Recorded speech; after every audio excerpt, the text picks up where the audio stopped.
É um prazer estar com vocês.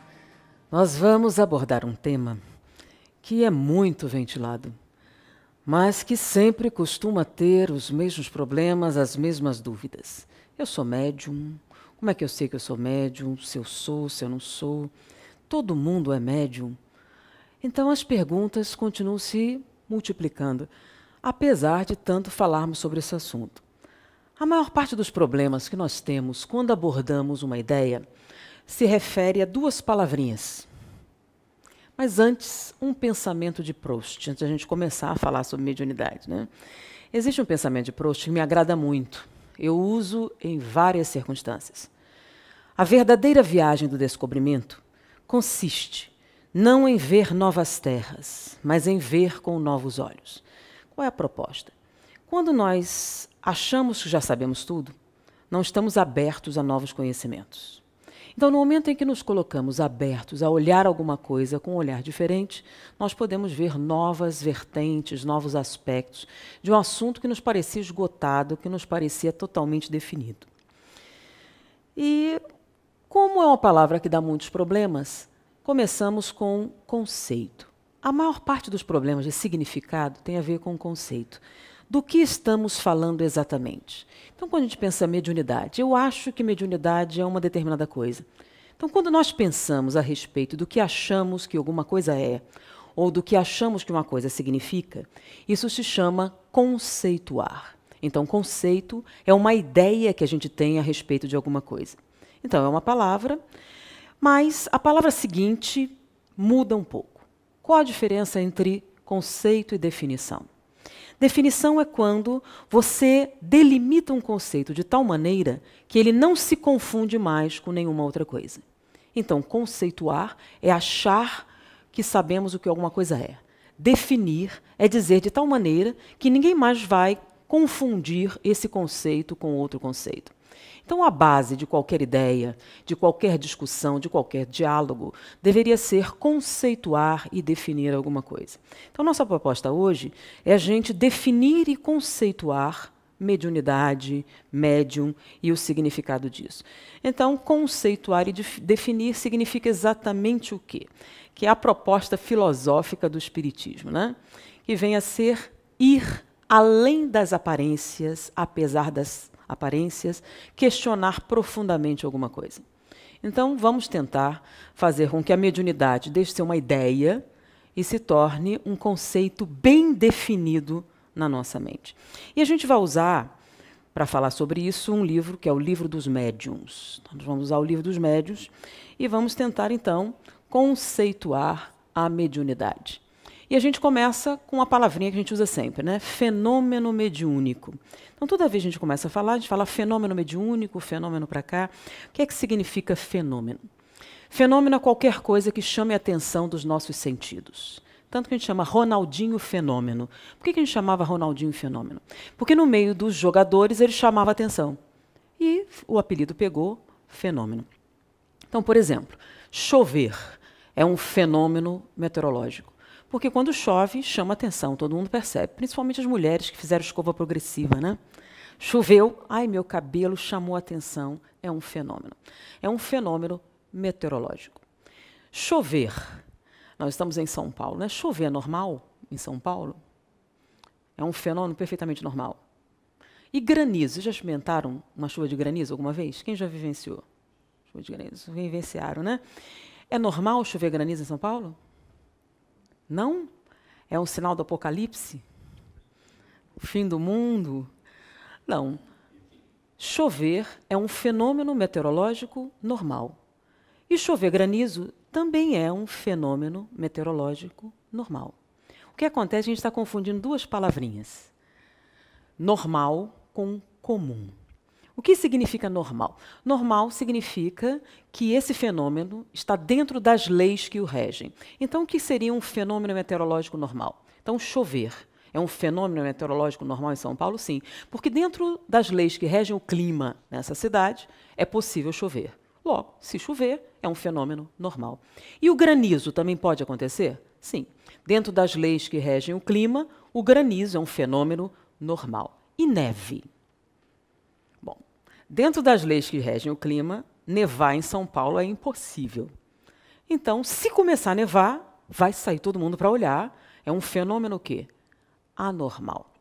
Então, um fenômeno pode ser normal ou anormal. E a sua normalidade ou anormalidade se refere às leis que regem a existência ou não desse fenômeno.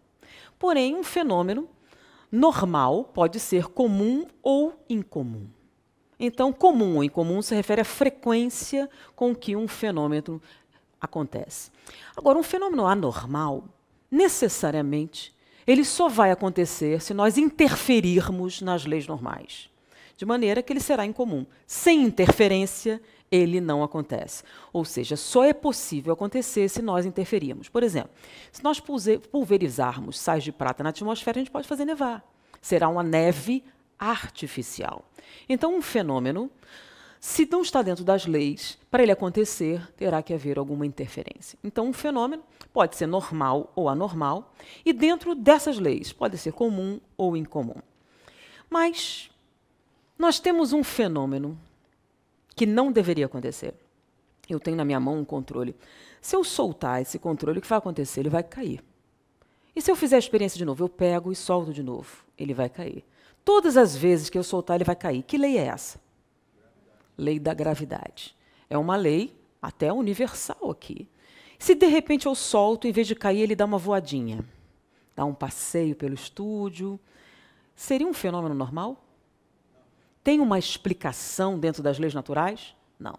Na verdade, não deveria acontecer. É um fenômeno impossível. Mas e se ele acontece? E não foi o David Copperfield que fez isso. Ninguém mexeu, ele voou sozinho. E ele não faz isso uma vez só. Todas as vezes que a gente vem, tenta fazer, ele voa. É um fenômeno normal? Não. Mas também não pode ser anormal. Por quê? Cadê a interferência? Cadê a anulação das leis naturais? As leis naturais continuam existindo? A gravidade continua aqui? E ele está voando assim mesmo? Então, a gente teve que bolar um nome para explicar algo assim. Então, o que é um fenômeno paranormal? É um fenômeno cujas leis que o regem nós ainda não conhecemos. Então, é um fenômeno real. Não há interferência. E ele se repete, pode ser mensurado. Porém, dentro das leis naturais, ele não deveria acontecer. Então, o nome que nós demos é o fenômeno paranormal.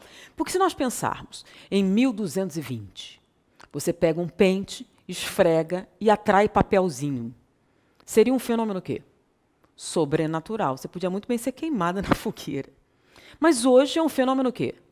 Perfeitamente normal. Então, na época em que a eletricidade não era conhecida, determinados fenômenos magnéticos podiam ser considerados o quê? Paranormais. Mas como hoje nós já sabemos como funciona, são fenômenos perfeitamente normais. Então, por exemplo, adivinhar o que outra pessoa está pensando. Dentro das leis naturais é possível? Não.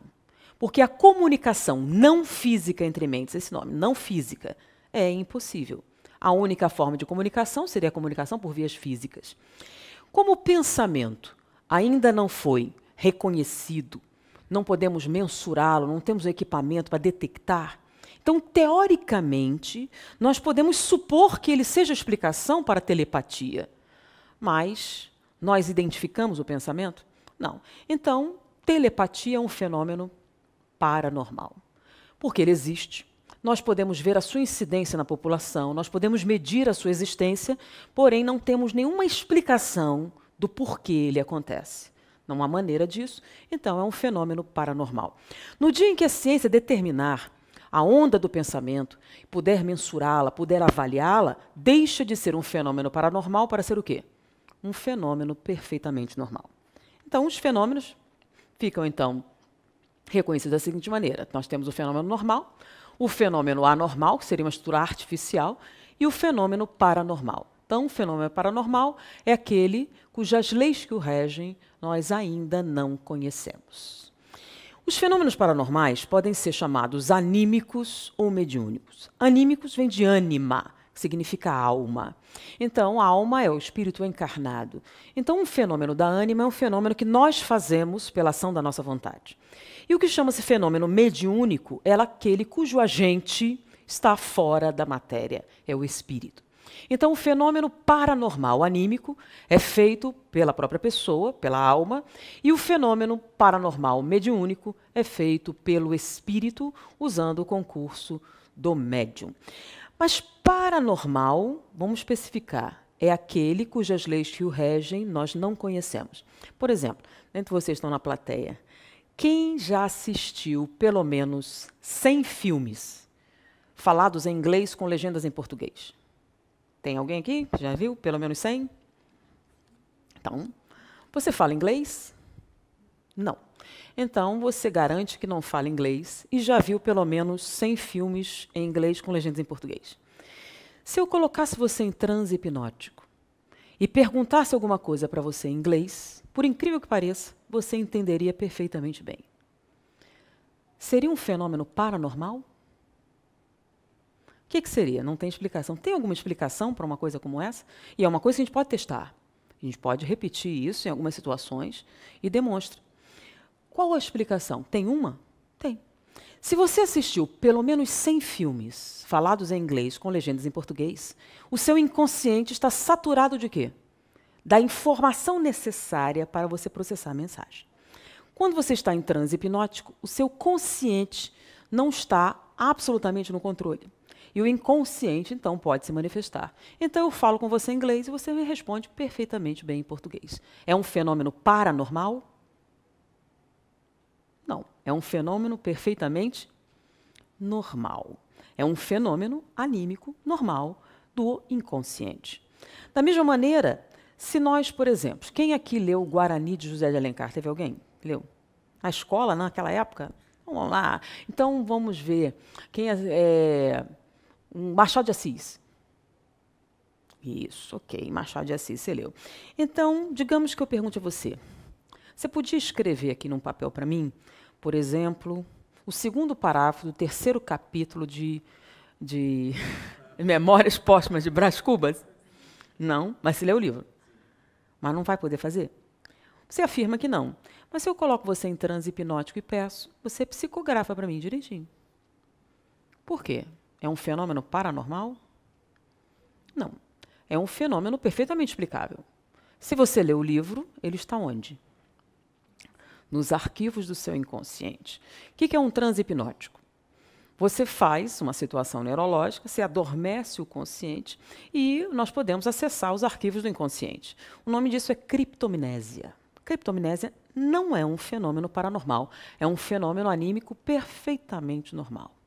Entenderam a diferença entre paranormal e normal?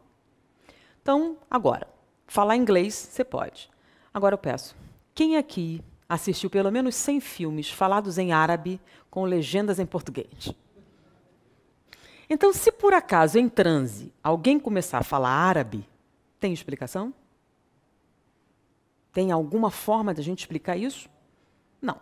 Então seria um fenômeno o quê? Paranormal. Deu para entender?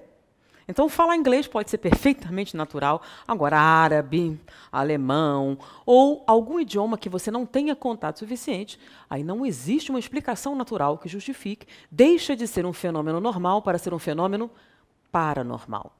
Por que é importante a gente definir isso? Que muitas pessoas confundem fenômenos paranormais com fenômenos anímicos normais. Por exemplo, efeito placebo.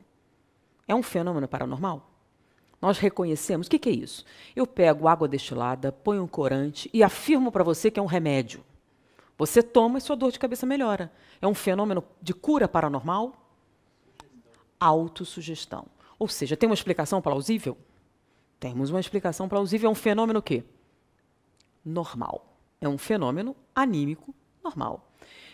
Então, a autossugestão existe? Existe. O efeito placebo existe, é reconhecido. A influência da nossa mente, do nosso desejo, afeta algumas das nossas respostas orgânicas? Sim, por exemplo, antibiótico. Você tem um problema renal e antibiótico funciona para um problema renal de bactéria? Sim. Porém, já se percebeu que se o médico que passa o antibiótico para você é alguém em quem você confia, ele tem uma eficácia 21% superior. Por quê? É um fenômeno paranormal? Não. Então, se você confia no médico, se você aceita isso, o remédio funciona, mas a sua confiança faz com que sua eficácia seja melhor. O nome disso, autossugestão. Tá? Então, são fenômenos anímicos normais. O fenômeno anímico paranormal é aquele que não tem uma explicação dentro da física, dentro das leis naturais. Então, você não vai achar uma explicação plausível. Se a gente tivesse uma explicação plausível, deixava de ser paranormal para ser um fenômeno perfeitamente normal. Então, vamos dar uns exemplos, né? O fenômeno paranormal anímico, ele costuma ser objeto de estudo da parapsicologia. Então, a parapsicologia, de paranormal. Psicologia. A psicologia estuda os fenômenos anímicos normais. E são alguns extraordinários. A gente falou da criptomnésia, das memórias ocultas, de uma série de capacidades que nós acreditamos não possuir. Por exemplo, memória fotográfica. Muitos consideram que é uma aptidão especial, mas normalmente todos nós possuímos. A dificuldade é que nós acreditamos tão piamente que não temos, que nós conscientemente não manifestamos. Então, se de repente isso aparece, não é um fenômeno paranormal. Tá? É um fenômeno anímico normal. Os fenômenos paranormais são estudados pela parapsicologia e se dividem em fenômenos objetivos e subjetivos. Os objetivos são aqueles onde há interferência da mente diretamente sobre a matéria, como, por exemplo, a telecinese. Telecinese, movimento de objetos com a mente. Parapirogenia, para de paranormal, piro de fogo, de calor. Então, a produção de calor com a mente, podendo inclusive chegar à combustão espontânea. Fotogenia, produção de luz com a mente. Existem alguns paranormais anímicos, e para a gente separar, vamos chamar o paranormal anímico de sensitivo. Então, alguns sensitivos são capazes de, por exemplo, plasmar os seus pensamentos em papel fotográfico. Então, além de serem telepatas, eles são capazes de, usando fenômenos luminosos, imprimir um papel fotográfico. Você revela e tem lá uma fotografia. Então, fotogenia. Então, qualquer tipo de intervenção da mente sobre a matéria é chamada fenômeno paranormal anímico objetivo ou psicapa dentro da parapsicologia. E os subjetivos são aqueles em que o cérebro manifesta essa aptidão. Então, por exemplo, telepatia. Quando a gente fala em telepatia, é muito comum a gente ter aquele folclore que a pessoa imagina que a telepatia é como é o professor Xavier do X-Men, né? Em que o paranormal entra na mente da pessoa e arranca as informações. Isso é fantasia e folclore. A telepatia é a leitura do pensamento. Então, você só pode ler aquilo que você emite. Então, eu não posso afirmar, por exemplo, se você gosta de rosquinha de coco. A não ser que eu pergunte, você gosta de rosquinha de coco? Se você pensar, aí eu posso ver. Mas eu não posso entrar na sua mente e tirar alguma coisa de lá. Porque se você não pensou ainda não produziu a onda. Então, telepatia não é invasão da mente. Isso não existe. Você só pode ler aquilo que a pessoa emite. Qual é a teoria que se tem para explicar a telepatia? De que o pensamento é uma onda, como uma onda eletromagnética qualquer, como ondas de rádio, ondas televisivas, que você emite. E o telepata seria um receptor que captaria essa onda, traduziria, e você poderia ler. Então, na telepatia, vou tirar a verdade de você? Não, porque se você pensar numa mentira, eu lerei esta mentira. Então, eu não posso invadir sua mente. E a telepatia existem de dois tipos. Existe o telepata receptor, que é aquele que capta a mensagem, mas existe também o telepata emissor. Por exemplo, alguém que não é telepata. Um telepata emissor poderia, então, colocar na mente de outro um pensamento. Aí a influência seria grande. Quando a parapsicologia começou a treinar isso, testar isso, essa amostragem, já viu que na população havia uma incidência de telepatia e descobriu-se que telepatas emissores normalmente eram confundidos com pessoas muito carismáticas. Ele tinha um poder, um carisma. Não, é que quando ele pensava, as pessoas recebiam diretamente. Então você entendia, mesmo que ele não falasse tão bem, porque você captava pela mente. Então são pessoas capazes de emitir fortemente seu pensamento e ter uma capacidade de convencer o outro significativa, e isso pode ser testado em laboratório. A telepatia, então, ela tem uma certa uma preferência da ciência, porque é uma teoria mais fácil e mais plausível. No momento em que a gente detectar o pensamento como onda, a gente resolve. Telepatia deixa de ser paranormal para ser normal.